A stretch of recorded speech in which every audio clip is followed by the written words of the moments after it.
Hey guys, Dave from Nerdarchy, for nerds by nerds. Hang out with this nerd. Nerdarchy is Ted. And we're going to continue our intro into D&D series. This time we're going to talk about starting the game. I'm going to start this video by thanking our sponsor, Easy Roller Dice. Whether it's your first set of dice or your 1 millionth set of dice, Easy Roller Dice for your dice rolling needs. You can head down the description where you can find easyrollerdice.com/Nerdarchy.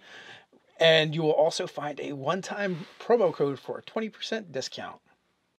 So this video in our intro series is going to mostly focus on the GM, but there's some things for your players as well. I mean, you've got all your friends together, you've made your characters, you've read the books, you got your dice, you got everything. So it's time to start gaming. What do people need to know? All right, so for first campaigns, what's there. So as a player, you need to know what you can do, and you need to have access to the dice.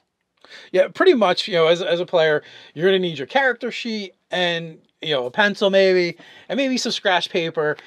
Some dice will be helpful, but I'm sure, you guys could share them at the table if you needed to. Dice rolling apps. And maybe some familiarity with your character sheet and what your character can do. You don't have to have it memorized to know everything to get started. Hopefully your GM or maybe some more experienced players at your table will be able to help you out if you get stuck. Absolutely. GM, on the other hand, they're going to need to know a bit more. They're going to need to get involved. And there's times that I've talked to inexperienced GMs or first-time GMs, and they get nervous, they get worried. Deer in headlights. And in my opinion, it's needlessly. You don't need to get psyched up or worked up over doing something like this, because in the end, you're there to have fun, you're there to play a game, and that's what you have to get in the mindset of. Hopefully you're playing with friends or perhaps, people that are going to be your friends in the near future. So, I can see how it could be a little intimidating. You're standing or sitting at the end of the table. All those faces are looking at you, expecting a good time of high fantasy, spells and swords and whatnot.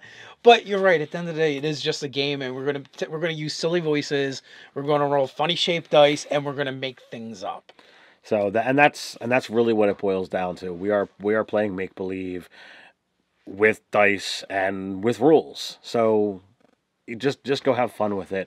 But with that, we'll go through a handful of useful things to be able to help you out so that you don't feel as intimidated being that first time GM. Well, first off, you're going to just need access as the GM to the books you're going to use for the session that night. Maybe a Monster Manual, DMG. The Player's Handbook you may or may not need, depending on whether you're going to be casting spells. It's useful for conditions and things like that, but if you have a GM screen, you might have that in front of you. There is also really cool apps out there like D&D Beyond that you can use to help facilitate some of this stuff as well. Absolutely. So when it comes time to actually play the game and see how things are flowing, focus on the parts of the game that you and the other players at the table are going to enjoy. If you have players that want to role play and have conversations, as Dave says, possibly in funny voices, do it. Have fun with it. Make some ridiculous things happen.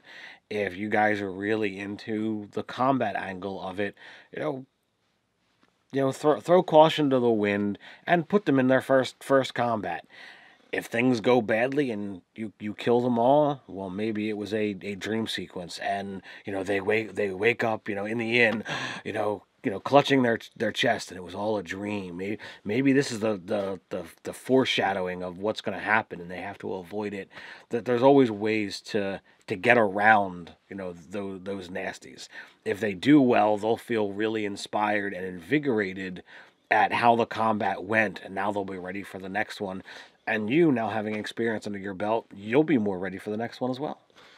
You can introduce NPCs to help, if you have new players, help teach them about the game and the world as well. Almost like an in-game tutorial that you can do. So that's good. Also, so you might want to plan some of those.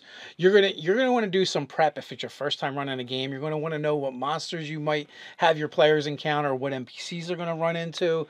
If they're in a town, you might just want the name of a tavern, a blacksmith, a general store, some places where they're probably going to visit.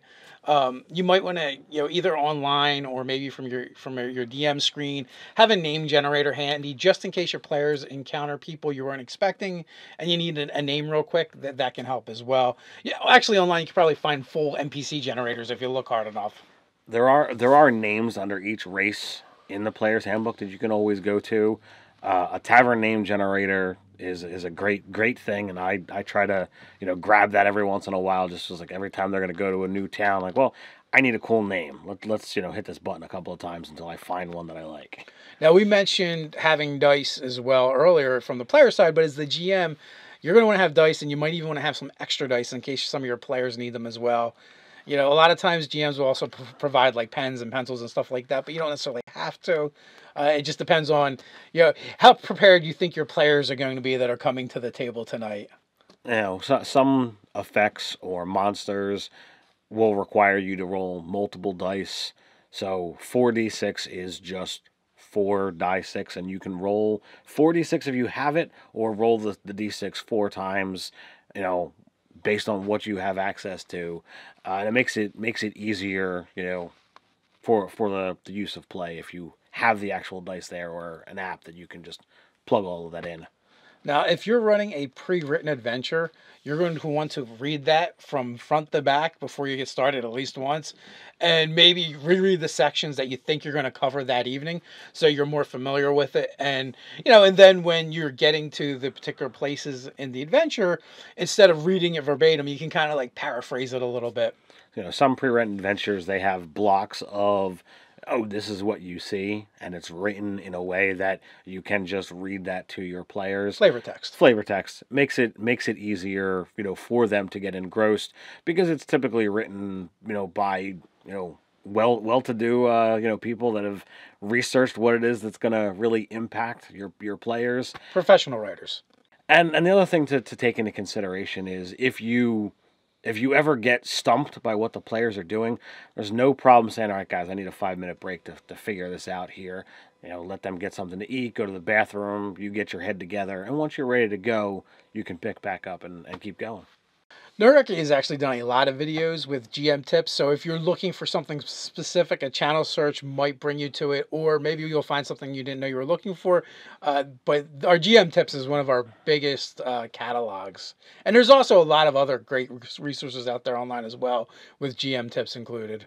So whether you're a first-time player or first-time GM, if you have any questions and you need some help, if you put that down in the comments below, I'm certain either ourselves or one of our awesome fans will be more than happy to answer that and help you out. While you're down there, don't forget to like, share, and subscribe. Hey, on your way to the comments, why don't you stop by the description where you can find that link to Easy Roller Dice /Nerdarchy, as well as that promo code for 20% off one time. So until next time, stay nerdy.